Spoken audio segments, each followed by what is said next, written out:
구약 성경 창세기서 2장 16절에서 17절 말씀입니다. 창세기서 2장 16절 17절 말씀 화면 보고 한 목소리로 봉독합니다. 여호와 하나님이 그 사람에게 명하여 이르시되 동산 각종 나무의 열매는 네가 입으로 먹되 선악을 알게 하는 나무의 열매는 먹지 말라.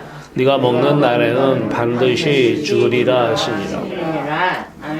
살아계신 주 여호와 하나님, 아들 예수 그리스도 안에서 생명의 빛 비춰주시고 생명의 빛 가운데서 하늘의 자유 누리게 하시고 하늘의 기쁨 누리게 하시고 하늘의 놀라우신 평강 누리게 하심을 감사합니다.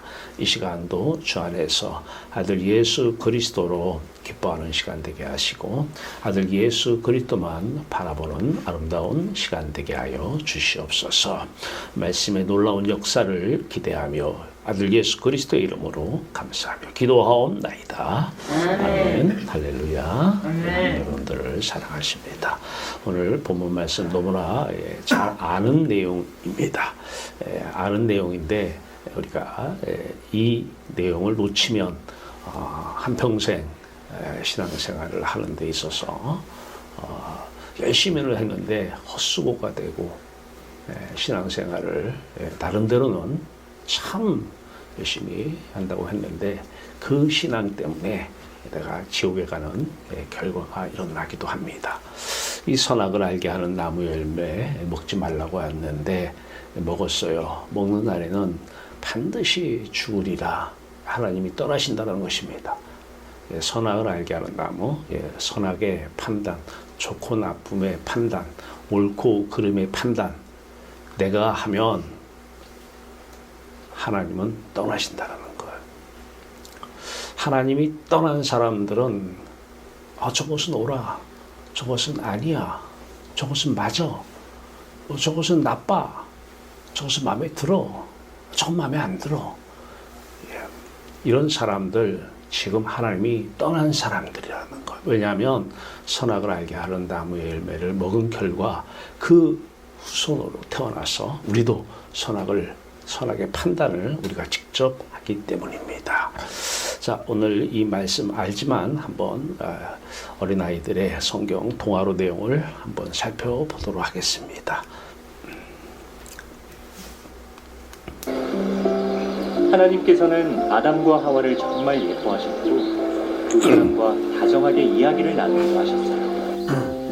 사랑하는 아담아, 하와야, 이 동산에 있는 모든 나무의 열매들은 다 너희를 위한 것이란다. 포도, 망고, 구아바, 메론 마음껏 다 먹거라. 다만 한 가지 똑똑히 들거라. 저기 저 커다란 생명나무가 보이지? 저 나무에서 나는 열매는 착한 것과 나쁜 것을 알게 하는 선악과란다. 너희가 다른 열매는 다 먹어도 저 선악과만큼은 절대로 먹어서는 안 되느니라. 저 열매를 먹으면 너희가 반드시 죽을 것이라. 약속할 수 있겠느냐? 여러분, 아담과 하와가 하나님과의 약속을 지킬 수 있을까요? 처음엔 그럴 것 같았어요. 두 사람은 생명나무 근처에는 얼씬도 하지 않았죠. 하지만 에덴 동산에는 간사하고 교활한 뱀이 있었답니다. 하루는 뱀이 하와에게 다가갔죠. 하와야, 저 생명나무에 있는 열매 무슨 맛인지 궁금하지 않니? 그런 말 하지 마. 하나님께서 저 열매를 먹으면 죽게 된다고 하셨단 말이야. 너 그걸 믿니? 그거 다 뻥이야. 저게 얼마나 맛있는데. 하나님은 너희가 그 열매를 먹고 눈이 밝아져서 너희가 하나님처럼 위대해질까 봐 괜히 그러시는 거라고. 하와가 생명나무로 가서 그 열매를 보았더니 과연 선악과는 보기에도 아름다웠고 무척이나 먹음직스러워 보였어요. 결국 하와는 뱀의 말에 넘어가 선악과를 먹고야 말았죠. 그뿐인가요? 짝꿍 아담한테도 열매를 하나 따주었어요. 그렇게 두 사람은 하나님과의 약속을 어기게 된 거죠. 그 순간 두 사람의 마음에는 처음 느껴보는 두려움과 부끄러움이 가득 차올랐답니다. 아이 부끄러워. 너무 부끄러워서 이제 하나님을 만날 수 없을 것 같아. 에라 모르겠다. 나무들 사이에 꽁꽁 숨어 있어야겠어. 평소 같으면 촐싹맞게 돌아다녔을 아담이 보이지 않자 하나님께서 두 사람을 찾으셨어요. 아담아, 네가 어디 있느냐? 하나님, 제게 너무 부끄럽고 두려워서 숨어 있습니다. 부끄럽고 두렵다고? 아니 어째서? 네가 설마 내가 먹지 말한 나무 열매를 먹은 것이냐? 그게요, 하나님. 저는 그냥 하와가 하나 먹어보라고 해서 받아 먹었을 뿐입니다. 그러자 옆에 있던 하와가 얼굴이 벌개져서는 대답했어요. 아담 저 고자질쟁이. 하나님, 전 어쩔 수가 없었어요. 뱀이 저를 감쪽같이 속이는 바람에 열매를 먹을 수밖에 없었다고요. 변명만 늘어놓는 두 사람을 보시면서 하나님은 매우 괴로워하시고 슬퍼하셨어요. 순수했던 아담과 하와가 약속을 어기다니 실망하실 수밖에요. 아담아, 하와야, 너희는 돌이킬 수 없는 죄를 저질렀다. 더 이상 너희는 여기서 나와 함께 살 수가 없게 되었느니라. 지금 당장 에덴 동산에서 나가거라. 그렇게 아담과 하와는 모든 풍족한 것들을 잃게 된 채 에덴 동산에서 쫓겨나고 말았어요. 네, 하나님이 떠나면 영적인 죽음을 맞이하면 이제 육체를 의지하고 살아야 됩니다. 육체의 포로, 몸의 포로가 되고 육체가 만난 자식의 포로가 되고 육체를 즐겁게 할 수 있는 돈의 포로가 되는 세상의 포로가 됩니다. 그러면 육체를 의지하게 되기 때문에 육체의 죽음이 두렵습니다. 중요한 것은 오늘 메시지는 육체의 죽음이 두려운 가운데 이제 선악의 좋고 나쁨의 옳고 그름의 판단을 하나님이 없으니까 스스로 하게 됩니다. 세속합니다. 세상에 속한 사람의 삶이 나타나는 것입니다. 지난 월요일은 양병희 목사님께서 식사를 같이 하자고 연락이 와서 갔습니다. 가서 대화 중에 박근혜 대통령 시절에 청와대에서 박근혜 대통령 비서실장을 하신 이원종 우리 학교의 석좌 교수로 와 계신 분이 계십니다. 그분의 이력을 보니까 대통령 비서실장을 하기 전에 서울특별시장을 하셨고 충북도지사를 3번을 하셨더라고요. 내가 6살 때 행정고시를 붙었더라고요. 근데 서울에 대학원 건물 2층에 지도교수, 전국 지도교수실 제 방이 있습니다. 그 방이 있는 건물 8층에 그분 방이 있습니다. 양부희 목사님이 함께 그분을 만나자고 하십니다. 비서한테 연락을 해서 만났습니다. 만난 이유는 다다음 주 월요일 날 우리 행정학과 학술대회가 있는데 그분을 좀 강사로 모시면 좋겠다라고 하는 양병희 목사님의 의견 때문입니다. 그래서 저하고 양병희 목사님이 이원종 그 청와대 비서실장 그분 방에 찾아갔습니다.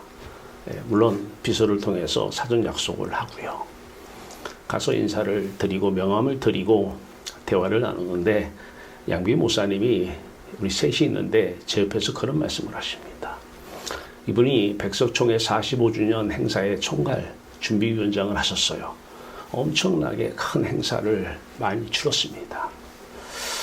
자, 거기서 그분 앞에서 이런 말씀을 하십니다. 가장 본인을 힘들게 하고 가장 말을 안 들은 사람들이 목사라는 거예요.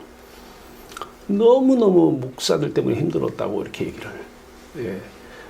이원종 비서장 앞에 계시고 저 옆에 양비 목사님 계시는데 이원종 비서실장님한테 얘기를 해요. 그러니까 이원종 비서실장님이 이제 우리 설립자 총장님의 말을 인용을 합니다. 예, 제가 총장님께 들은 얘기인데요. 학교를 하다 보니까 가장 말을 안 듣는 분들이 교수님들이라는 거예요. 예, 교수님들이 가장 말을 안 듣는다는 거예요. 그런데 그걸로 끝나는 것이 아니라 교수님보다 더 말을 안 듣는 사람들이 있더라는 거예요. 목사님들이라는 거예요. 자, 우리 그거에 대해서 질문 던져야 돼요. 왜 그럴까요? 세속화 때문에 그렇습니다. 세상에 속한 사람이 목사 타이틀을 걸머지면 이제 아무 얘기도 누구 말도 안 듣습니다. 무섭습니다. 그리고 나서 이제 수요일 날은 학부 학생들 논리를 가르칩니다. 제가 논리학을 가르치는데 그 논리학에서 참과 거짓에 대해서 강의를 했습니다. 이 참과 거짓에 대해서 강의를 하면서 이 세속화에 대해서 인터넷을 한번 조회했더니 인터넷에 미국의 어떤 저도 처음 듣는 목사님의 글이 올라와 있었습니다. 이 세 가지를 가지고 오늘 말씀을 준비했습니다. 자, 성령이 내게 임하면 우리는 십자가만 사랑합니다. 이 십자가 연합이죠. 예, 제가 그토록 부르짖는 십자가 연합.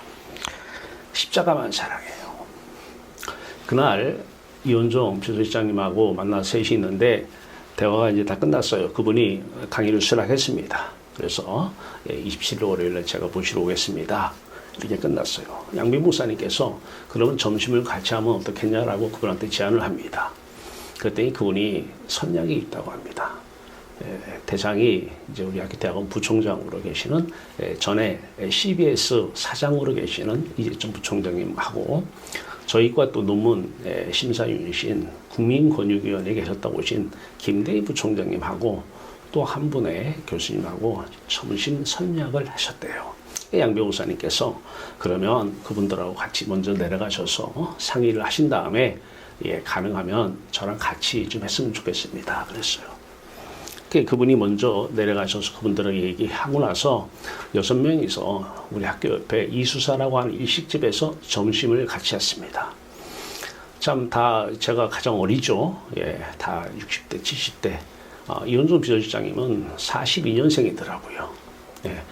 자, 그런 분들하고 식사를 하는데 사실 제가 거기에서 무슨 말을 하겠습니까?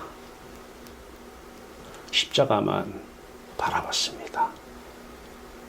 하나님 뜻이 이루어지기를 바랐습니다. 우리가 이 세상에서 예수를 믿는다고 한다면, 저 사람이 예수를 믿는 사람이라고 한다면 그 사람은 어디에 가서나 십자가 아들 예수 그리스도만 생각할 수밖에 없고요. 성령이 오시면 그렇게 됩니다. 십자가만 바라봤어요. 이 시집에서 많은 얘기들을 나누셔요. 주로 많이 나누시는 얘기가 정치를 하시는 분들이니까, 또 행정을 하시는 분들이니까 정치 행정 얘기를 많이 하십니다. 십자가만 바라보면서 하나님, 오늘 이 만남 또한 하나님 창세전부터 이미 계획하심 속에 있던 내용인데 왜 오늘 이 만남 주셨는지요? 하나님 선하고 아름다운 하나님의 뜻, 하나님의 주권만 이루어지기를 간절히 바랬습니다. 성령이 내게 임하면 십자가만 사랑합니다. 왜냐하면 십자가는 우리를 세상에 포로된 자유를 주기 때문에 그렇습니다. 몸에 포로된 자에게 자유를, 하나님이 떠나니까 육체를 의지하고 살아야 되잖아요. 육체의 포로에서 자유를, 건강 자유가 없습니다. 잡혀 있습니다. 돈 잡혀 있는 것입니다. 십자가만 사랑하면 십자가는 우리에게 몸에서, 돈에서, 자식에게서 자유를 줍니다.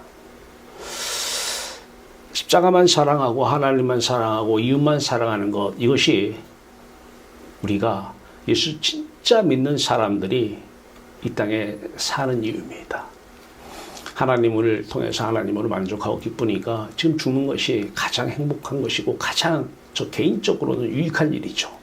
근데 하나님께서 재료로 쓰시고 도구로 쓰시려고 이 땅에 지금 이 수명을 남겨놓으셨습니다. 신앙의 가장 기본적인 공식, 십자가 사랑, 하나님 사랑, 이웃 사랑입니다. 이거 말고 또 있습니까? 없습니다. 성령이 임하면 우리는 세상에 속한 사람, 세속화된 사람이죠. 세상 사람이에요. 타이틀은 목사고 장로인데 그냥 세상 사람하고 다를 게 하나도 없습니다. 세상의 영에 속아서 아까 선악과 열매를 따먹는데 그 뱀이 바로 마귀잖아요. 귀신이잖아요. 그 마귀의 말에 속아서 선악과를 따먹고 이제 마귀의 자녀로 평생을 살아갑니다. 육체의 종로로 타고 돈의 종로로 타고 자식의 종로로 타면서 자유가 없는 삶을 살아갈 수밖에 없습니다.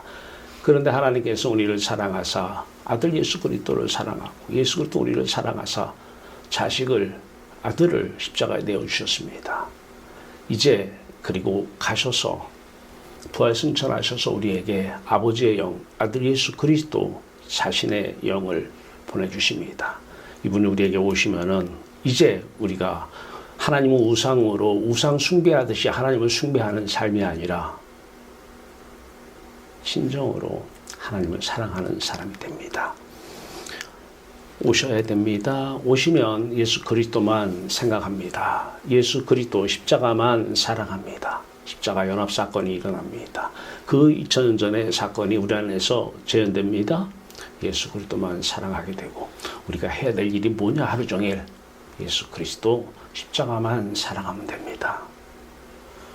십자가만 사랑하면 모든 인생의 삶의 모든 일들은 다 내일은 하나도 없습니다. 다 하나님 일만 있는 것입니다. 예수 그리스도의 일만 있는 것입니다. 제가 언제 양배 목사님 교회에서는 뭐 대단하신 분이죠. 그날 CBS 사장이셨던 이재천 그 부총장님하고 대화 나누는데 그 CBS 얘기에 대해서 얘기를 막 나누시더라고요. 다 이 기독교계에서는 다 위에 계시는 분들이죠. 자, 그런 분들 대화 가운데 제가 함께 하면서 저는 한 번도 그런 분들하고 함께 하려 생각을 못했습니다. 성령이 임하면 십자가만 사랑하면 여러분들을 통해서도 하나님의 놀라우신 뜻은 이루어 나가실 것입니다. 우리가 해야 될 것은 십자가 하나입니다. 십자가가 답입니다. 십자가만 사랑하는 저와 여러분 되길 바랍니다. 그러면 하나님을 누가 사랑해요? 십자가는 누가 사랑합니까? 우리는 십자가를 사랑할 수가 없어요. 십자가에 달리신 아들 예수 그리스도는 하나님 아버지만 사랑하는 거예요. 아버지가 아들을 사랑하는 거예요. 비유로 얘기하면 엄마가 아들을 사랑하는 것 똑같이요. 아버지는 창세전부터 아들 예수 그리스도만 사랑하셨어요. 그런데 그 아버지의 영 성령이 그 성령을 진짜 성령을 받아야 돼요. 하나님의 영, 아버지의 영이 임하면 아버지는 아들만 생각해요. 아들만 사랑해요. 어디에 있는 십자가에 달린 예수 그리스도만 생각하고 사랑하는 것입니다. 아버지 영이 아버지 마음이 임해야 돼요. 그때 성령은 아들의 영입니다. 예수 그리스도의 영입니다.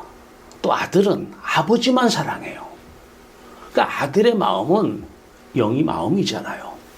아버지의 마음은 아들만 사랑하고 아들의 마음은 아버지만 사랑해요. 하나님을 사랑하는 것입니다. 대표적인 사람이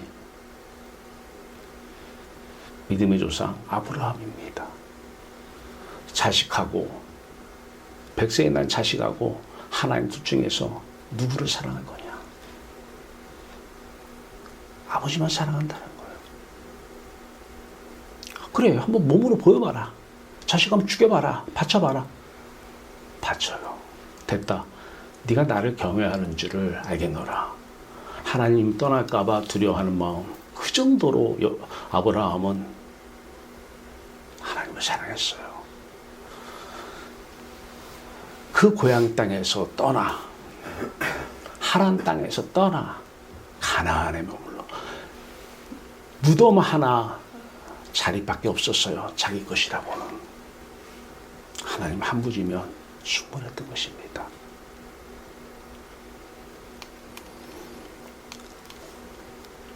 하나님만 사랑하는, 그래서 예수 그리스도의 마음이 우리의 마음이 되고 하나님 아버지의 마음이 우리 마음이 됐을 때 우리는 아버지의 마음으로 아들만 생각하는 것입니다. 십자가에 달리신 아들 말입니다. 우리도 비유로 얘기하면 자식이 먼저 죽으면 자식을 가슴에 품는다고 얘기해요. 하나님 우리를 이처럼 사랑하사 아들을 십자가에 내어줬어요. 우리 때문에 십자가에 내었지만 하나님 아버지 품에는 아들만 있어요. 그건 창세 전부터 그랬습니다. 요한복음 17장을 읽어보시면 그 내용이 나옵니다.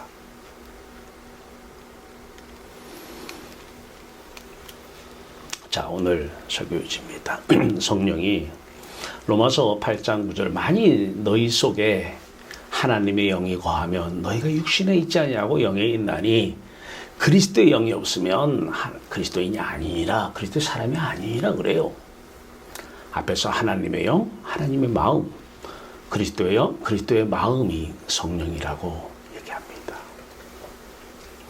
하나님의 영, 그리스도의 영이 우리에게 임하시면 아버지의 마음으로, 하나님의 영으로 십자가만, 아들만 사랑해요.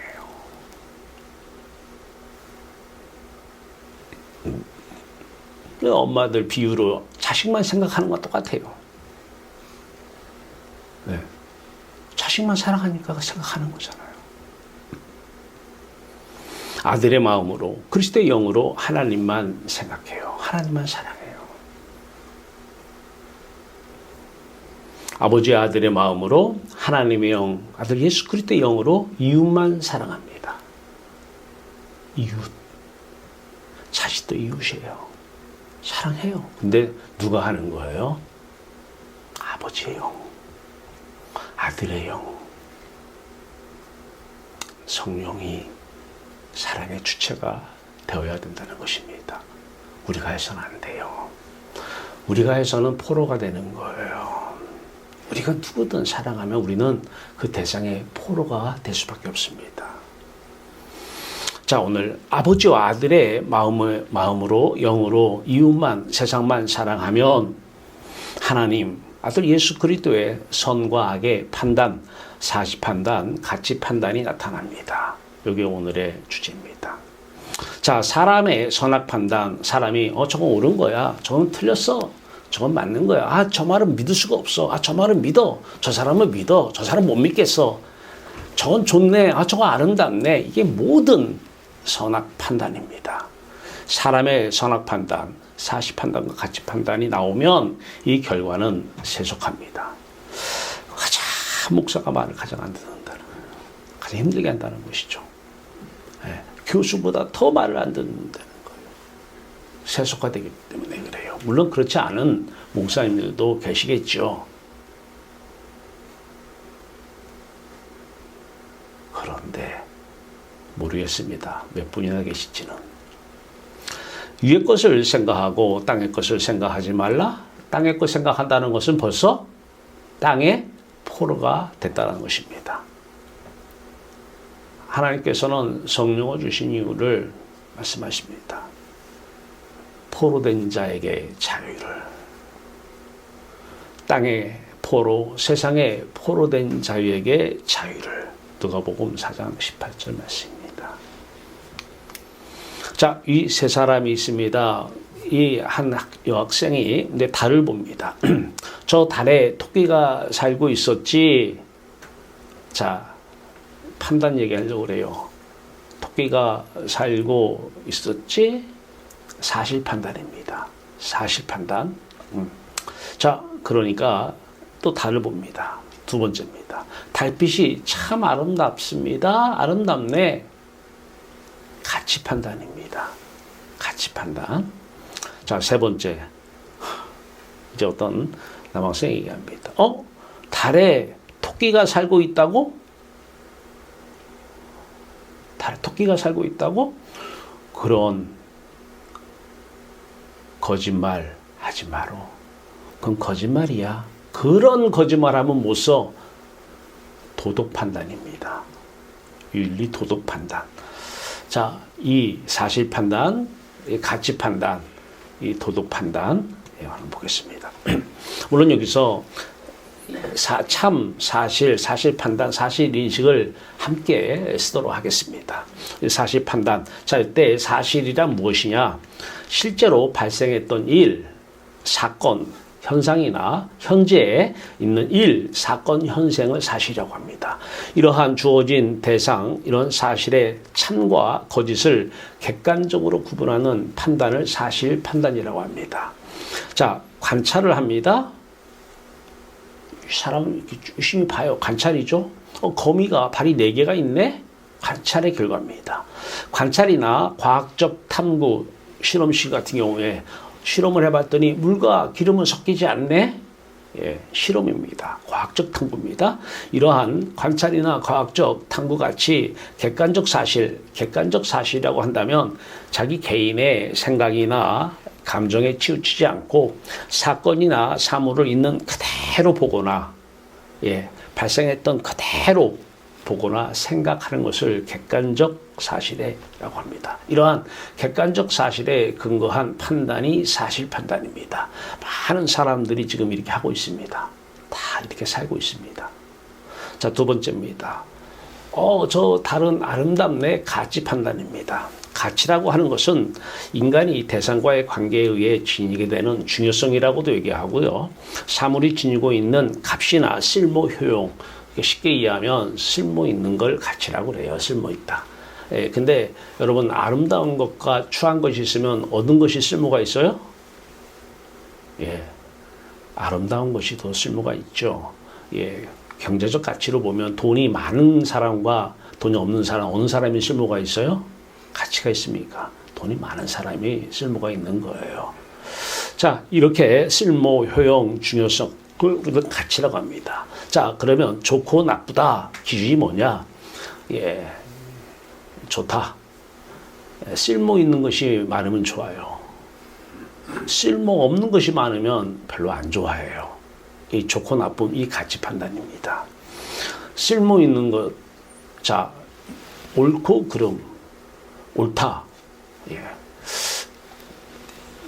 이 가치적인 측면에서 특히 옳고 그름은 이제 가치에서 이 세 번째 도덕적인 가치 측면에서 저 행동, 저 말은 옳은 거야. 저 말은 사실이야. 옳은 거야. 그른 거야. 옳은 것은 가치가 있다라고 합니다. 그런 것은 가치가 없다라고 합니다. 아름다움과 추함, 아까 얘기했습니다. 아름다우면 가치가 있습니다. 보석이요, 아름답습니다. 예, 돌에 비하면. 예, 그래서 가치가 있다 해서 마음이 끌리는 거예요. 사람들의 마음이. 고귀함과 저속함, 고귀한 것이 저속한 것에 비해서 더 가치, 쓸모가 있죠. 이러한 가치에 근거한 판단, 이것이 이제 가치 판단입니다. 자, 이 가치 판단은 앞에는 객관적 사실에 근거한 판단이 사실 판단이라고 한다면 이 가치 판단은 개인의 주관적 가치관이 들어가 있어요. 다시 얘기해서 나 자신만의 견해나 관점을 기초로 만들어진 것입니다. 자, 이 주관적 가치, 주관적인 가치관에 근거한 판단의 결과는 사람마다 다 달라요. 아름다움을 나는 아름답다고 보면 저 사람 나 별론데 이렇게 볼 수도 있어요. 다 사람마다 다릅니다. 그래서 그 가치를 가지고는 참과 거짓을 말하기가 어렵습니다. 부부들이 사는데 서로 간에 이러한 가치, 다르기 때문에 왜 내가 좋아하는 것 왜 안 해줘? 난 네가 이런 거 좋아하는 줄 알았는데 다 자기 주관에 의해서 하기 때문에 그래요. 모든 사람이 이 가치 판단을 하면서 살고 있습니다. 자, 이러한 가치 판단 중에 도덕적 가치 판단, 이 가치 판단 내에 도덕 판단이 포함됩니다. 자, 우리가 왜 나쁜 짓을 하면 그 사람이 쓸모없는 것처럼 보입니까? 가치가 적어 보이잖아요. 상대적으로 옳은 일을 하고 그러면 상대적으로 더 가치가 있어 보이잖아요. 도덕적인 사람, 자꾸 그래서 옳은 일을 하려고 그러는 거예요. 왜냐하면 가치가 더 높게, 쓸모가 더 높은 사람처럼 보이기 때문에 그래요. 자, 도덕적 가치 판단, 가치 판단 중에서 도덕적인 측면을 보는 거예요. 이 경제적 가치 판단도 있고, 영적인 가치 판단, 미적인 가치 판단, 여러 가치 판단이 있습니다만은 도덕적 가치 판단. 자, 가치 판단 중에서 도덕적 문제에 대해서 도덕적 관점에서 판단하는 것을 얘기하고요. 인간의 인격이나 행위, 사회 제도에 대하여 도덕적 관점에서 판단, 평가하는 것을 도덕적 가치 판단이라고 합니다. 자, 이 사실 판단, 가치 판단의 도덕적 이 판단을 가지고 오늘 선악과 열매 따먹은 결과와 비교해서 한번 보고요. 이게 왜 십자가인가? 왜 십자가인가? 우리는 누구나 다 이렇게 판단하며 생각하며 살고 있습니다. 자, 그런데 이거는 아니에요. 옳은 거 아니에요. 아니, 사실을 말했는데 안 돼요. 도덕적으로 살았는데 안 돼요. 도덕적으로 살아요? 지옥 가요. 아름다움을 추구했어요. 지옥 갑니다. 지옥은 있는 거야? 사실이야? 여러분 사실로 믿습니까? 그게 사실 판단이에요. 안 돼요. 가보지도 않았는데 어떻게 여러분들은 지옥을, 천국을 사실로 믿어요? 왜 거짓말합니까? 자, 사실 판단, 우선 참 판단과 함께 혼용해 쓰도록 하겠습니다. 참이란 무엇일까? 우리가 인식하는 인식, 우리 판단이라고 생각해도 괜찮아요. 그 대상에 대해서 그 대상은 아까 발생했던 그리고 현재 있는 그 존재, 그 대상을 인식하는 것이 대상과 일치하면 그걸 참이라고 그래요. 일치하면 참이다. 일치하지 않으면 이제 거짓이라고 그러겠죠. 아리스토텔레스는 참에 대해서 다음과 같이 얘기합니다. 존재하는 것을 존재한다고 하는 것이 참이다. 쉬운 얘기죠. 존재하는 것, 있는, 존재하는 것을 존재한다, 참이다. 존재하지 않는 것을 존재하지 않는다고 하는 것이 참이다. 이렇게 아리스토텔레스는 얘기했습니다. 아주 유명한 철학자죠. 초등학교 때 다 배웠잖아요. 자, 이때 존재한다. 이게 대상 언어예요. 제가 수요일 날 논리학 가르치면서 학생들에게 가르친 내용입니다. 이게 대상 언어예요. 자, 존재하는 것을 존재한다고 하는 것은 참이다. 이게 상위 언어, 메타 언어라고도 해요. 이건 후위의 언어라고도 얘기하고 한 단계, 이 대상 언어에 비해서 한 단계 더 높은 언어라 이렇게 얘기도 하고요. 이 대상 언어, 앞에 언어에 대해서 길고 상세한 분석이나 기술을 한 언어를 메타 언어라고 합니다. 상위 언어라고도 얘기합니다. 자, 진유 여부에 대해서 다시 한번 언급하는 언어라고도 합니다. 메타 언어, 상위 언어입니다. 자, 존재하지 않는다. 대상 언어예요. 존재하지 않는 것을 존재하지 않는다고 하는 것은 참이다. 이게 상위 언어, 메타 언어입니다. 자, 백조는 희다. 맞습니까? 그러니까 백조겠죠. 흰백자. 백조는 희다. 이러한 대상 언어의 참 거짓을 판별하는 메타 언어는 이렇게 얘기합니다. 백조가 희다는 것은 참이다. 자, 논리에서는 이를 보다 이제 분명히 하기 위해서 T 공식을 제안합니다.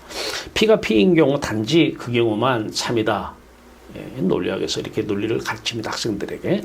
자, P is true if and only if P. 이 말은 단순한 동의 반복 같이 보이죠.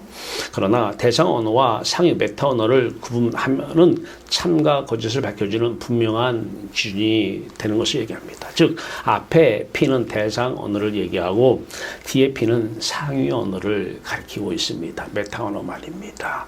자, 참의 반대는 거짓입니다. 거짓은 인식, 그 반영 상태, 대상, 발생했던 또 현재 있는 그것이 일치하지 않으면 인식하는 것과 일치하지 않으면 이것을 거짓이라고 합니다. 이 거짓은 T공식이 어긋나는 경우를 의미합니다. 우리가 사용하는 명제는요, 이제 논리학에서는 명제라고 얘기를 합니다. 자, 항상 참이나 거짓 둘 중에 하나만을 가리킵니다. 만일 참과 거짓이 분명하지 않다면 우리는 이를 명제라고 할 수 없습니다. 대화 자체가 더 이상은 진행이 안 되죠. 또한 어느 명제도 동시에 참과 거짓일 수는 없습니다. 참과 거짓을 분명한 것이야말로 논리 명제의 기본 요건입니다. 자, 그럼 이것을 그림으로 살펴봅니다. 백조, 흰 백조가 여러분 보이십니까? 이 흰 백조에 대해서 백조는 희다. 이거는 대상 언어입니다. 우리가 그렇게 인식을 합니다. 백조는 희다. 자, 그러면 이 대상 언어에 대해서 한 걸음 더 나갑니다. 이게 상위 언어, 메타 언어입니다. 우리가 지금 다 그렇게 생각하고 있어요. 백조는 희다라는 것은 참이다. 백조가 희다라는 것은 맞아. 맞는 거야. 자, 우리는 그렇게 생각하고 있어요. 자, 이게 이제 사실 판단입니다. 그럼 여기 질문 하나 던집니다. 백조는 희니까 흰 백자를 써가지고, 왜? 사람들이 관찰을 해보니까 백조는 다 희어요. 그래서 백조를 써놓은 거예요. 근데 아시다시피, 여러분들이 알다시피 검은 백조가 발견되었어요. 오스트레일리아에서. 그럼 어떻게 해야 돼요? 이제 백조는 힙니까? 사실이에요? 검은색 흑조가 나타났잖아요. 오스트레일리아에서.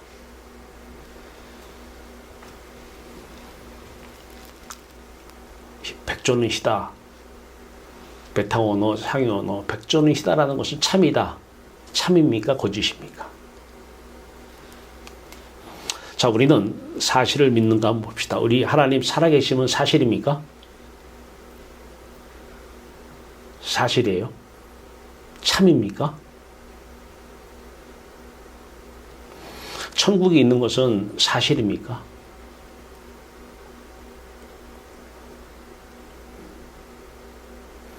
천지 창조 사실이에요. 여러분 봤어요? 천국 봤어요? 하나님 봤어요?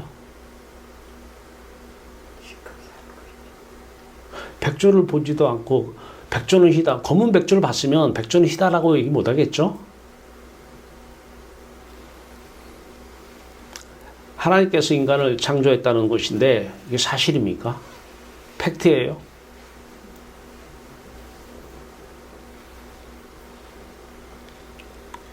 선악과 열매 오늘 하와가 따먹고 아담에게도 주어서 따먹었어요.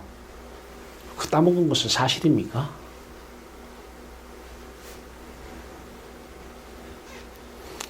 이것 가지고 사실 여부 아무리 논쟁해도 답 없습니다. 골로새 3장 2절입니다. 1절은 뭐예요? 너희가 다시 살리심을 받았으면, 예수와 함께 다시 살리심을 받았으면, 다시에게서 예수의 영, 물과 성령으로 예수의 영으로 거듭났으면, 다시 살리심을 받았으면 위의 것을 찾으라. 골로새 3장 1절 말씀이에요. 자, 2절에 위의 것을 생각하고 땅의 것을 생각하지 말라. 땅의 것 생각하면서 또 위에 땅의 것 생각하면서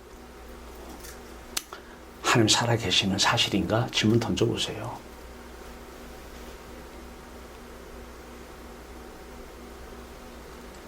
존재 대상이 있어야 되잖아요.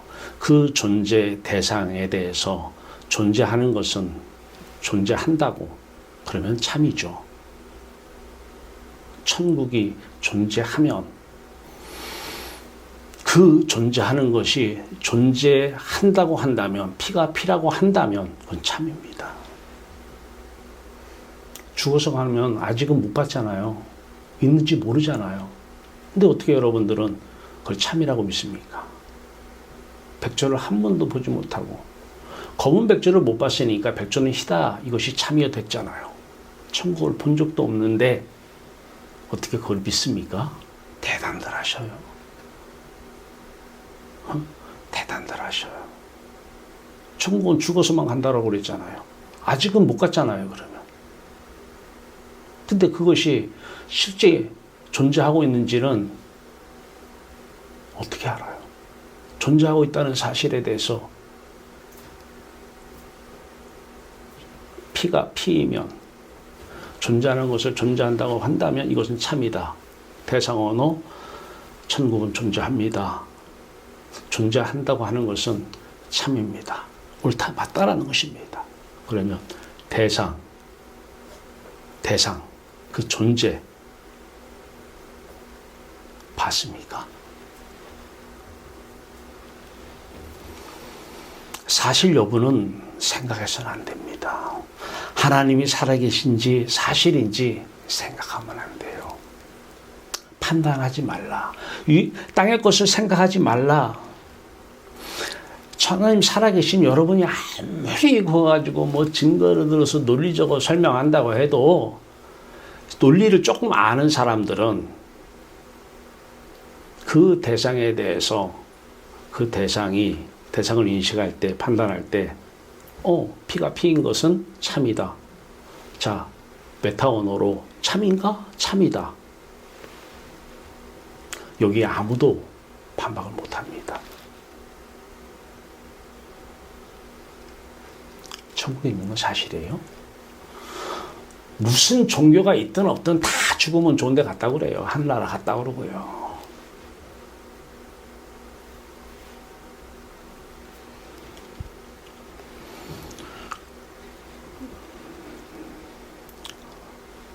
사실 판단, 사실 여부, 생각 의미 없습니다.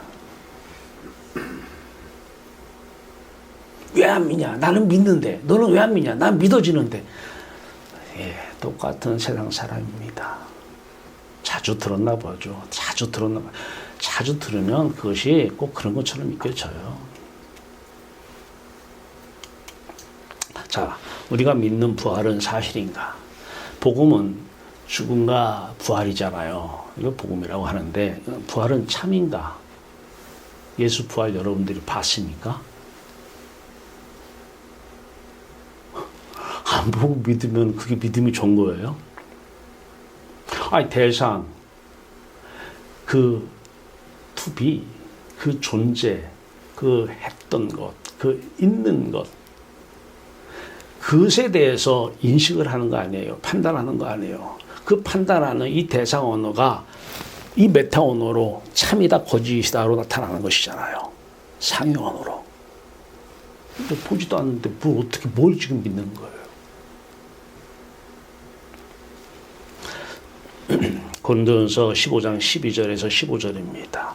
그리스도께서 죽은 자 가운데서 다시 살아나셨다 전파되었거늘 너희 중에서 어떤 이들은 어찌하여 죽은 자 가운데서 부활이 없다 하느냐. 만일 죽은 자의 부활이 없으면 그리스도도 다시 살지 못하셨으리라. 그리스도께서 만일 다시 살지 못하셨으면 우리의 전파하는 것도 헛것이요 너희 믿음도 헛것이며. 맞죠? 그리스도께서 다시 살지 못했다면 그러면 다시 살았다는 것은 사실입니까? 참입니까? 할렐루야! 그냥 믿어! 의심하면 안 돼! 믿어! 믿습니다! 아멘! 이런다고 이게 참이 거짓되고 거짓이 참됩니까? 백조는요! 아멘! 아멘! 예, 그러면 모든 백조는 다 힘입니까? 또 검은 백조는 왜 나타났죠? 오스트레일리아에서.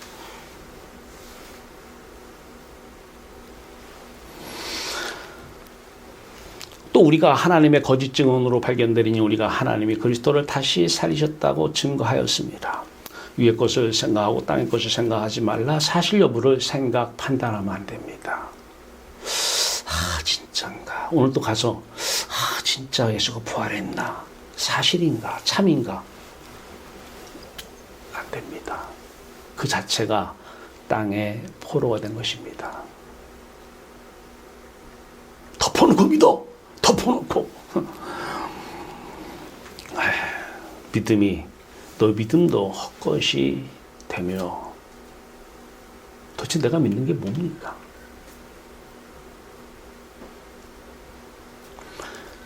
그 결과 우리는 세상에 대해서도 저 사람 생각은 사실인가 참인가?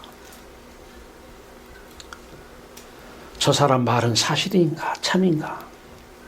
거짓 뉴스가 많다고 그래요. 저 뉴스는 참인가 사실인가? 유튜브 보면 너무너무 그럴싸해요. 그냥. 예. 어떻게 적어서 거짓이라 얘기를 해. 진짜 참인 것 같아요. 많이 마귀에게 속임당하는 사람이 사람한테도 속임당하는 거예요. 믿었는데 어찌 네가 그럴 수가? 네가 예수를 안 믿어서 그래. 너는 그럴 줄 몰랐다. 그 사람을 믿었던 거예요. 누가 그 사람 믿으라고 그래요? 누가 그 사람 말 믿으라고 그래요? 그 사람 말이 다 사실이라고 믿습니까? 여러분 배에서 난 자식은 믿을만 합니까? 더 당해봐야 알아요. 자, 어떤 것을 인식을 같이 했어요. 대상과 대상이 내 안에 인식되었어요. 자, 인식에 대해서 참 거짓을 나타냈어요. 메타언어죠. 자, 똑같이 인식을 참이라고 한 것조차도 상황에 따라 환경에 따라서는 말은 거짓으로 해요. 이게 인간이에요. 예를 들어 저 사람이 참 내 가치 기준으로는 못생겼어. 야, 너 더럽게 못생겼다. 이 말 하는 것이 참이죠? 네, 내 가치 기준으로 못생겼으니까 예, 저 사람에 대해서 인식을 했어요. 못생겼다라고. 그리고 내 가치 기준으로 못생겼다라고 인식하는 것이 참이죠. 그러면 그대로 얘기해야 돼요. 야, 참 너 더럽게 못생겼다. 지금 세상이 이렇게 가르칩니까?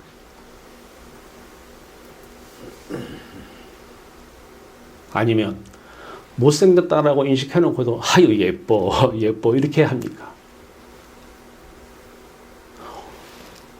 대상과 인식을 같이 똑같이 해줘야 참인데 이게 참으로 들었다 하더라도 이것을 그대로 얘기하는 사람이 얼마나 됩니까?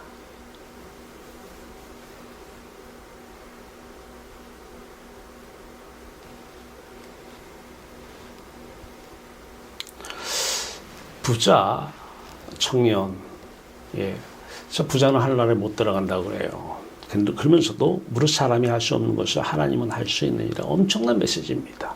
사람의 사실 판단은 안 돼요.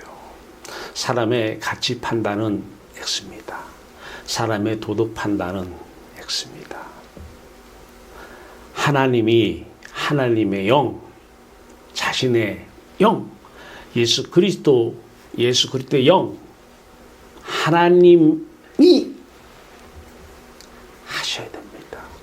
사셔야 됩니다. 하나님만 사실을 사실로 아십니다. 그리스도만 하나님 존재에 대해서 살아계심에 대해서 압니다. 하나님은 살아계십니다. 하나님 살아계심을 참입니다. 메타언어 그리스도만 아십니다.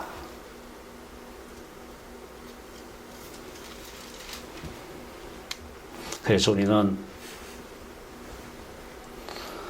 제가 이 집에서 6분, 저 포함해 6명이 같이 식사를 해서 일요일날 제가 왜 십자가만 생각했을까요? 그분들 한 말씀 뭐 세상에 지금 뭐 엄청 중요한 분들 그분들 다 이렇게 뭐 학교 동기니 뭐 아주 충분히 있더라고요. 그래서 그분들 얘기를 하시더라고요. 다 본인들의 사실 판단을 얘기하는 것이고요. 가치 판단 얘기하는 것이죠. 저는 그 사실 판단, 사실에 대한 생각 들어오죠. 그 가치 판단, 가치에 대한 생각 들어오죠. 그래서 아들 예수 그리스도만 바라본 것입니다. 십자가에 달리신 예수 그리스도만 생각한 것입니다.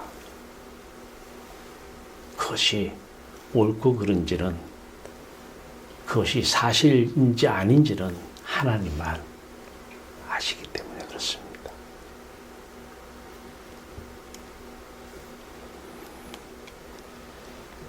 바로 예수 그리스도만 사랑하면, 하나님만 사랑하면 하나님이 이제 하나님의 영으로, 그리스도가 그리스도 영으로 그분들이 얘기하는 정치 분야든 뭐 행정 분야든 모든 분야는 다 예수 그리스도의 말씀, 생각, 판단이 말씀이잖아요. 주권이고요. 그 주권이 나타나실 것이기 때문에 그렇습니다. 자, 이제 두 번째 가치 판단을 넘어갑니다. 자, 판단하는 사람의 가치관이 개입된 판단, 어떤 것에 대해서 좋다, 나쁘다, 옳다, 옳지 않다, 이게 다 가치 판단이라 앞에 얘기해서 철수 행동은 옳다, 친구 누르는 것은 옳지 않다. 예. 자, 이 가치 판단, 물론 여기서 이 앞에 가치 판단은 뭐 도덕적인 가치 판단이 강하겠죠. 평가어, 예, 판단 기준이 있죠. 좋다, 나쁘다, 옳다, 옳지 않다, 바람직하다, 바람직하지 않다, 해야 한다, 하면 안 된다, 아름답다, 아름답지 않다 등 사람 사이 의견 차이가 많습니다. 왜냐하면 사람의 감정이나 욕구나 가치관이 개입되기 때문입니다. 그래서 세상에서는 포스트 모더니즘을, 요즘 사회가 포스트 모더니즘 사회다. 야, 내 가치관 소중한 것처럼 네 것도 소중하니까 서로 인정하자라는 거예요. 네 생각 소중한 것처럼 남의 생각도 소중하니까 서로 인정하자. 이게 포스트 모더니즘입니다. 세상 사람들 가지고 있는 사고입니다. 세상 사람들은 이게 팍팍 와닿습니다. 팍팍 와닿아요. 근데 우리는 주체가 나인 선악과 열매를 따먹음으로써 하나님이 떠나 이제 사람 스스로가 사실 판단을 하고 가치 판단을 하고 도덕 판단을 하고 영적인 도덕적인 경제적 판단, 가치 판단을 하는 이 가치 판단은 다 죽어야 되기 때문에 그렇습니다. 우리는 육체가 마음에서 분리가 되면 이 마음 속에 있는 이 인격 안에 있는 모든 내용들이 다 없어집니다. 죽으면 없어지는 거예요. 죽으면. 근데 안 죽잖아요. 살아있잖아, 육체가. 아들 예수 그리스도는 하나님이시면서 사람이에요. 이 땅에 오셨을 때. 자, 그분이 죽으셨어요. 그분 안에도 육체가 죽었으니까 모든 생각이나 감정이 다 없어져야 되는데 그 생각의 내용들이 다 하나님의 말씀이었던 거예요. 그분은 자신이 살았지만 자신이 산 것이 아니라 아버지를 사랑하기 때문에 내내 아버지께서 하신 것이라 이렇게 말씀하십니다. 요한복음 14장 10절 말씀입니다.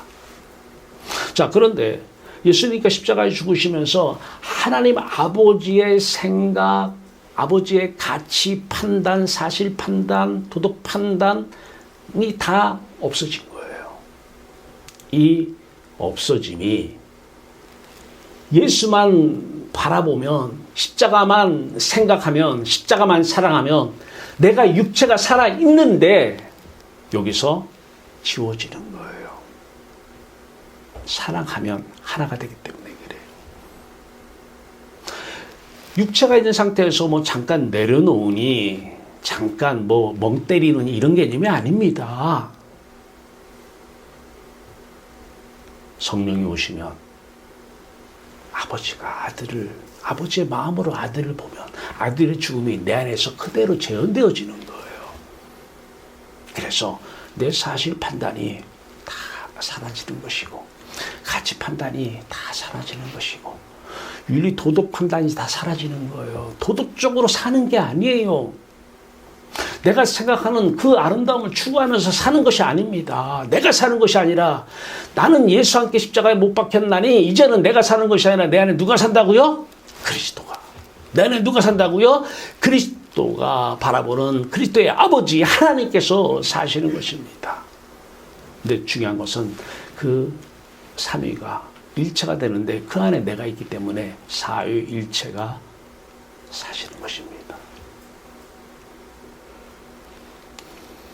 자, 사실 판단과 가치 판단을 한번 구분해 봅니다. 내 친구 유경이는 예쁘다. 사실 판단이에요? 가치 판단이에요? 가치 판단이죠? 예쁘다. 우리의 전통가옥은 아름답다. 사실 판단이에요? 가치 판단이에요? 가치 판단이죠? 하천을 깨끗하게 보존해야 한다. 가치 판단이고요. 아침 식사를 거른 학생들이 많네. 이건 사실 판단이죠. 예, 사실. 예, 이건 관찰을 통해서 얻은 거잖아요. 객관적인 사실에 근거해서. 시험을 볼 때 부정 행위를 해서는 안 된다. 가치 판단이죠. 가치 판단 중에서 도덕적인 가치 판단이죠.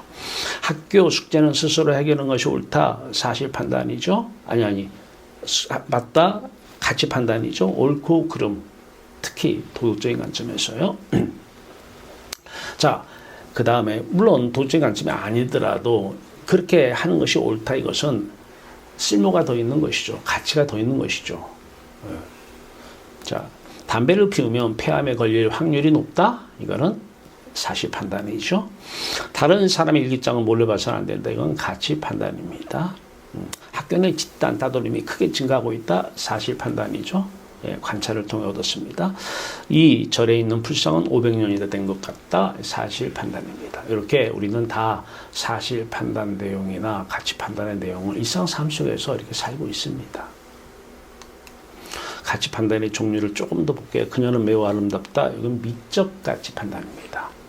저 그림은 참 예쁘다. 미적 가치 판단입니다.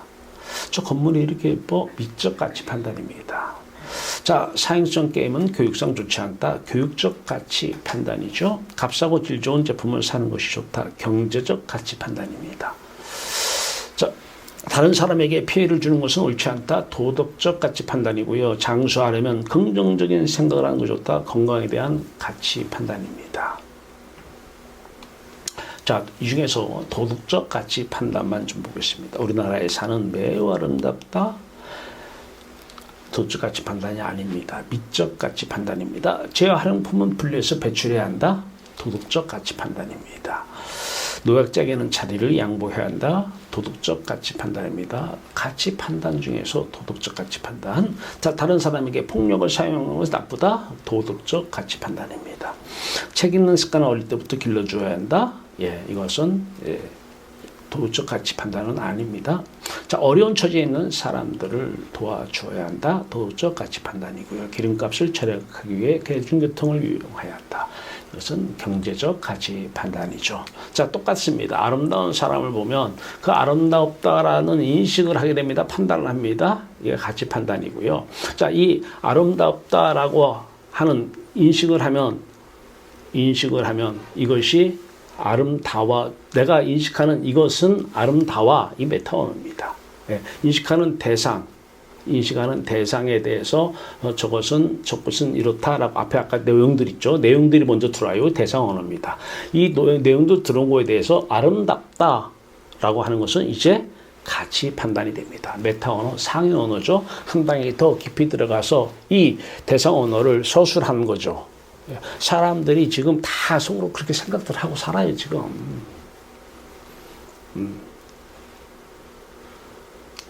그러면 저 사람, 저 대상은 내게 가치가 있는가, 쓸모가 있는가. 쓸모 있으면, 쓸모 없으면 버리잖아요. 다 자기 가치 판단 기준으로 말이에요. 그래서 자기 함정 자기가 파는 거고요. 자기 올무에 자기가 걸려드는 거예요. 뭘 기준으로? 나 개인의 생각이나 견해, 관점을 기준으로. 위에 것을 생각하고 땅의 것을 생각하지 말라. 자, 저 사람 쓸모가 있다. 이런 인식, 생각이 들어오면 어떻게 해야 돼요? 그래서 잡아야 돼. 쓸모가 있으니까. 안 돼요. 그 사람은 세속화된 기독교인입니다. 그리스도인 아니에요. 목사인데? 아니라니까요. 어떻게 해야 돼요?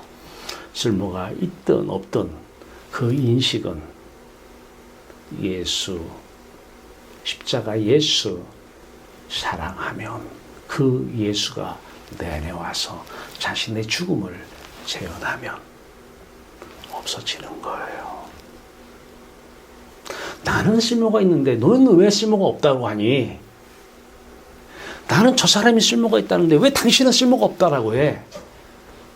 가치, 판단, 기준이 다른 것 뿐입니다. 둘 다 예수를 안 믿어서 그래요. 십자가를 사랑하지 않기 때문에 그렇습니다. 네 가치, 판단, 기준도 죽어야 되고 내 가치, 판단도 죽어야 되는 거예요. 그랬을 때 쓸모 여부는 하나님의 말씀, 하나님의 판단 그것만 옳은 것입니다.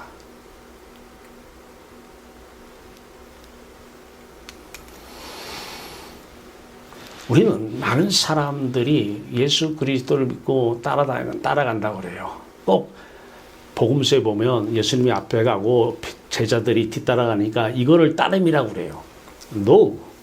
이거는 모르니까 모르는 사람들끼리는 이게 맞다라고 하는데 진짜 예수를 믿는 사람이 볼 때는 이거는 아직 이 사람은 예수를 안 믿는다 이렇게 얘기합니다. 따름은 수평적 따름이 아니라 수직적 따름입니다. 예수 그리스도를 사랑합니까? 그분의 아버지의 영이 와서 아들을 사랑합니까? 아버지의 마음으로. 그러면 한순간도 아들을 놓치고 싶지 않은 아버지는 마음이 그렇다는 거예요. 예수만 바라보고요. 내가 생각하는 모든 가치, 사실, 판단, 기준들은 부인되어져야 되고요. 근데 부인 안 되어져요. 그래서 자기를 먼저 인정하지 말고 자기를 부인하고 예수 십자가를 사랑함으로 그 십자가가 내 십자가 되는 자기 십자가를 지고 나를 따르라 그래요. 어디로 가자고요? 아버지께 가자는 거예요. 보고 싶으니까, 사랑하니까. 한국교회가 하나님을 사랑한다는 사람들이 별로 없어요. 하나님을 경외하는 사람들이 없어요.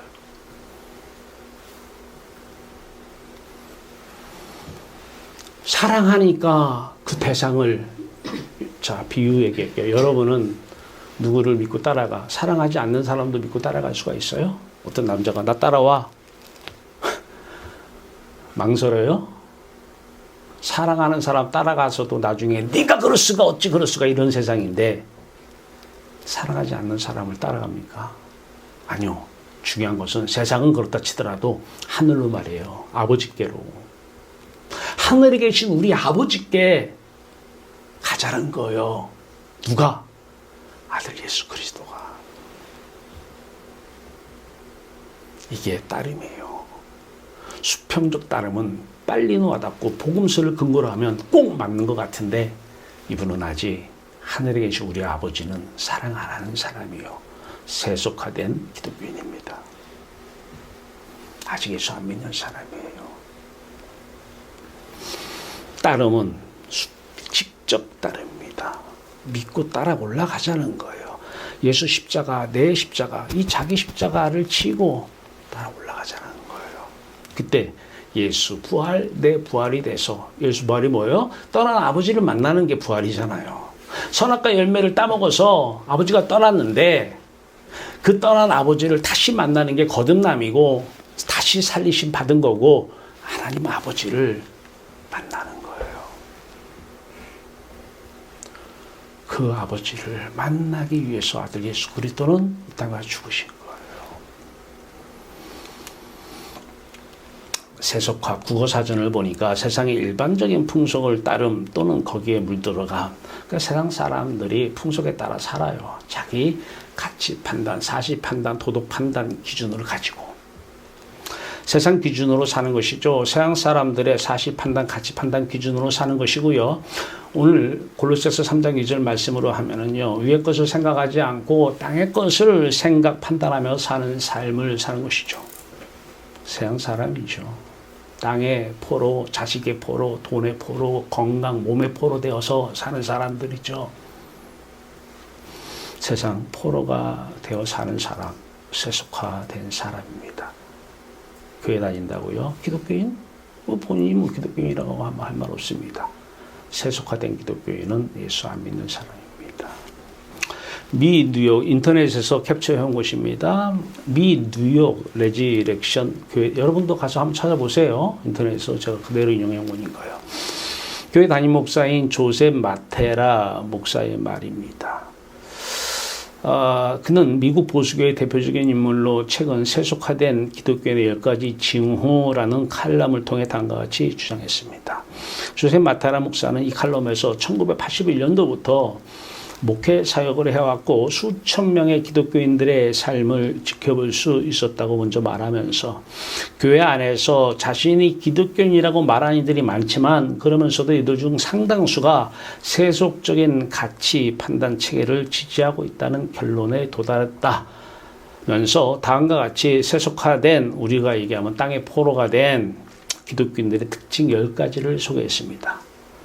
인터넷에서 가져옵니다. 인터넷에서 인용을 했습니다. 세속화된 기독교인들의 특징 10가지. 예수 안 믿는 사람들 얘기하는 거예요. 교회는 다니는데. 첫째, 하나님의 뜻이 무엇인지 생각하지 않고 중요한 결정을 내립니다. 세속화된 기독교인들은 자신은 신앙인이라고 주장하지만 실제로는 무신론자라는 것입니다. 무신론자. 두 번째, 하나님보다 사람들의 생각이나 시선을 더 의식합니다. 세속적인 기독교인들은 하나님을 경외하는 것보다 친구들에게 보여지는 것, 외적인 모습, 지유, 인기를 더 추구한다고 합니다. 하나님보다 사람들의 생각이나 시선을 더 의식할 때 세속화된 기독교인이라고 할 수 있습니다. 자, 세 번째, 성령이 아니라 돈에 이끌려 삽니다. 세속화된 기독교인들은 하나님의 뜻보다 돈을 우선순위에 둡니다. 예수께서는 먼저 그의 나라와 그의 의를 구하면 다른 모든 것들을 더하신다라고 하셨습니다. 네 번째입니다. 세속화된 기독교인들이 교회 예배에 참석하는 주된 목적은 사람들을 만나기 위해서입니다. 성경적인 예수 그리스도의 제자들이 교회 예배에 참석한 주목적은 하나님을 만나고 성령께서 교회에 하시는 말씀을 듣고 성도와 교제하기 위해서다라고 얘기합니다. 자, 다섯 번째, 대중문화가 추구하는 가치를 모방합니다. 세속화된 기독교인들은 연애, 옷, 대중음악 등에 있어서 세속적인 가치들을 신봉합니다. 만일 내적으로 세상의 가치 시스템을 찬양하고 있다면 당신은 영의 생각이 아니라 육의 생각, 육신의 생각이죠. 육신의 생각을 하는 것이며 세속적인 것, 세속적인 기독교인이 된 것입니다. 여섯 번째입니다. 그리스도는 당신 인생의 일부일 뿐이다. 진정한 그리스도의 제자는 그리스도를 자신들의 인생의 일부로 만들지 않고 그들에게는 진정한 그리스도인들에게는 예수 그리스도가 그들의 삶의 전부라고 하는 것입니다. 밥만 먹으면 뭐하니? 나 예수 그리스도 십자가 바라보고 있어. 내가 오랜 세월 내가 주인 되어서 산 결과 지금도 힘들어. 아니요. 행복할 수 있어요. 십자가만 바라보세요. 자, 그러면서 그분이 성경 말씀을 인용한 것을 제가 또 인용해 왔습니다. 그러므로 너희가 그리스도와 함께 다시 살리심을 받았으면 위의 것을 찾으라. 거기는 그리스도께서 하나님 우편에 앉아 계시느니라. 위의 것을 생각하고 땅의 것을 생각하지 말라. 이는 너희가 죽었고 너희 생명이 그리스도 예수와 함께 하나님 안에 감추어졌음이니라. 우리의 생명 대신 예수 그리스도께서 나타나사 그때 너희도 그와 함께 영광 중에 나타나리라. 위의 것을 생각해야 된다는 것입니다. 위의 것을 찾고 구하고 두드리라는 것입니다. 일곱 번째입니다. 하나님을 추구하는 삶을 살지 않습니다. 세속화된 기독교인들은 이곳저곳에서 잽싼 기도를 왜 잽싸다고 이렇게 해석을 하는지 모르겠어요. 잽싼 기도를 하면서 자신들의 세속적인 삶의 방식을 축복해 달라고 기도합니다. 8번째입니다. 삶이 다른 이들에게 복음의 영향력을 미치지도 않고 전도도 하지 않습니다. 세속화된 기독교인들은 다른 이들을 예수 그리스도께로 인도해야 한다는 부담을 전혀 가지고 있지 않습니다. 그 이유는 그들이 세상에 포섭되어 있어서, 전 포로라고 했는데 이분은 포섭이라고, 포섭되어 있어서 영원에 대한 감각을 가지고 있지 않기 때문입니다. 하나님을 사랑하지 않기 때문에 그랬던 거죠. 슬프게도 많은 경우에 구원받지 않은 가족들이나 친구들, 그리고 직장 동료 등 함께 일을 하는 사람들이 그들에게서 기독교인과 비독교인 차이를 전혀 발견하지 못하고 있다는 것입니다. 똑같은데 주일날 교회만 가요. 9번째입니다. 제자를 삼지 않습니다. 구원받은 이후에 아주 오랜 시간 동안 교회 안에 있으면서도 자신의 삶을 한 명의 영혼을 구원한 일을 위해 조금도 투자하지 않는 이들이 너무나 많습니다. 예배당 오라는 것이 구원은 아니죠. 포로에서 자유를 주는 거예요. 이게 사랑이에요. 저 사람이 지금 입만 열면 자식 얘기예요. 자식이 포로된 거고요. 당신 자식에서 포로에서 자유를 주기 위해서 성령이 당신에게 임하길 바래. 돈. 아무리 얘기해도 그 포로에서 그분 자유 없습니다. 성령이 그분에게 임하면 돈에게서 자유를 얻어야 돼요. 모세를 통해서 애굽 세상에서 밖으로 나갔잖아요. 엑소더스 출애굽했잖아요. 예수 그리스도를 통해서 우리의 마음이 세상의 포로, 세상에서 이제 어디로 부름받아 나가야 돼요? 에클레시아, 이게 교회예요.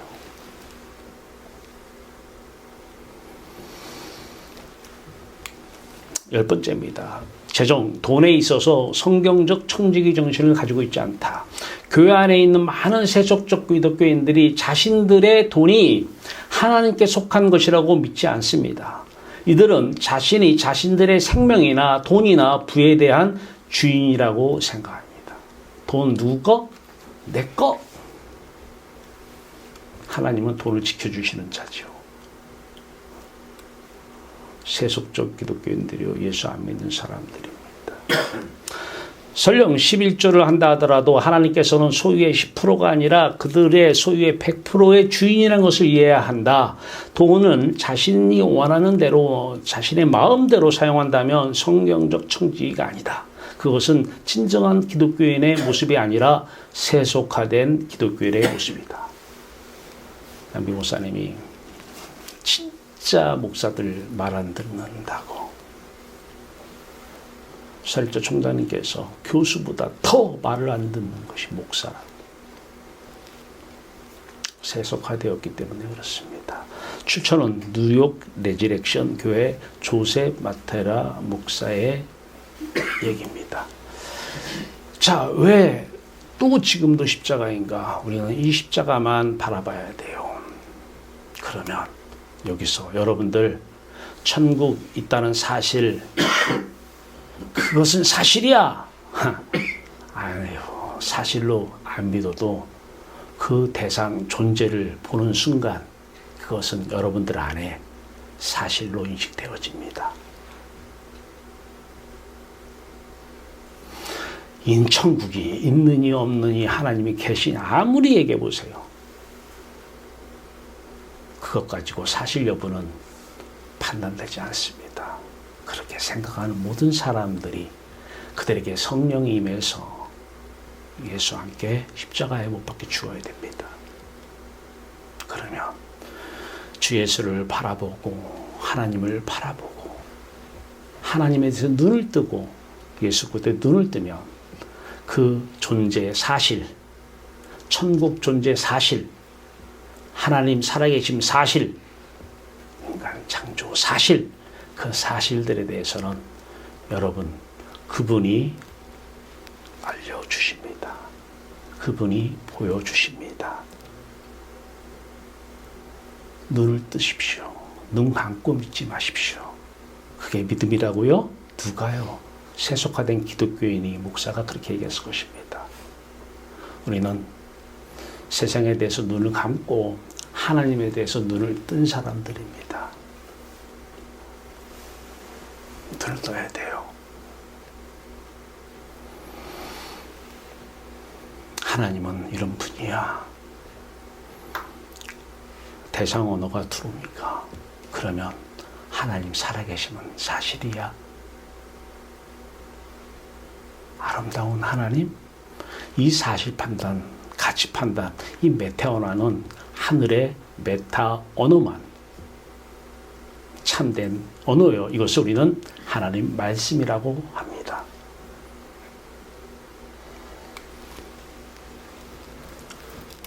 핸드폰에 제가 이것을 맨 앞에 배경화면 맨 앞에 놓고 있습니다.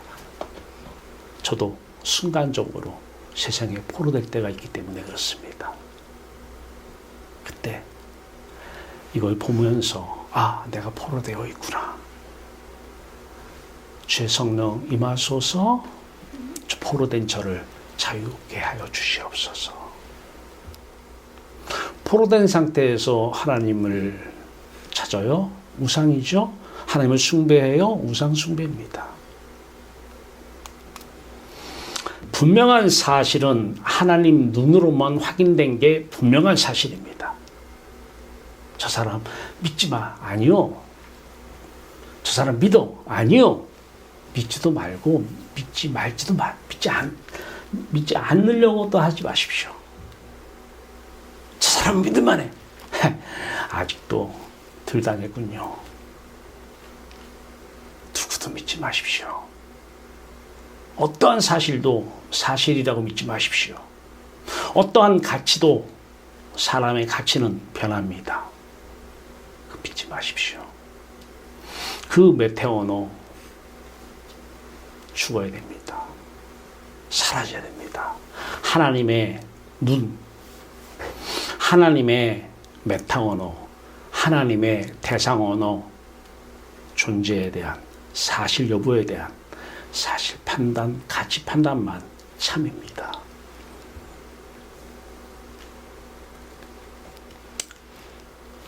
분명한 사실은 하나님만 분명한 사실입니다.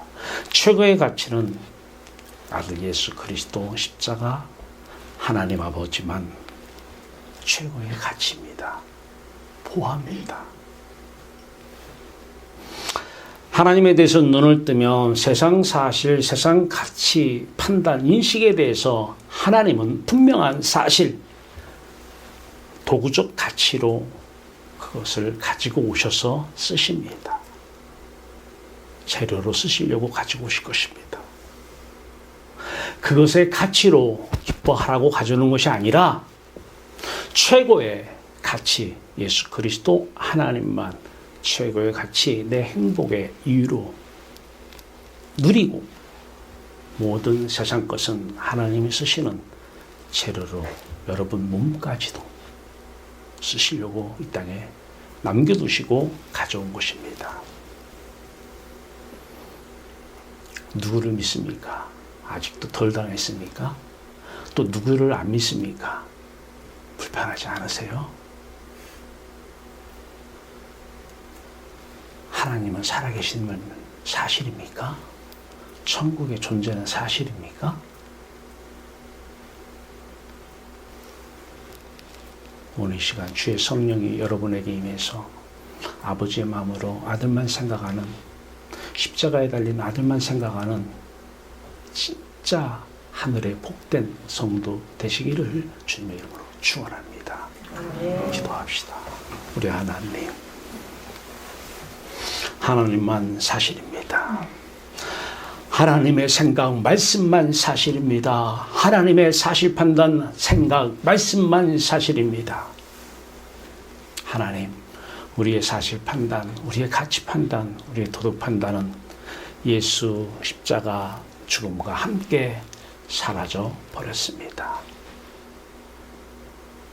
우리는 세상 누구의 말도 믿지 않습니다. 누구의 말도 안 믿지 않습니다. 어떠한 사실도 사실이라고 보지 않습니다. 어떠한 가치도 내 기분 따라 변하는 그 가치도 참다운 가치라고 보지 않습니다. 그러한 판단들이 들어올 때는 내가 세상에 포로된 상태라는 것을 하나님이 보여주시는 것입니다. 세상의 포로에서 자유롭게 주의 성령을 우리에게 보내주시옵소서. 아들 예수 그리스도의 영으로 아버지만 사랑하는 아름다운 성도들 되게 하여 주시옵소서. 하나님의 판단, 하나님의 생각, 하나님의 말씀만 주권적으로 이루어져 주시옵소서. 예수 그리스도의 이름으로 감사하며 기도하옵나이다. 아멘.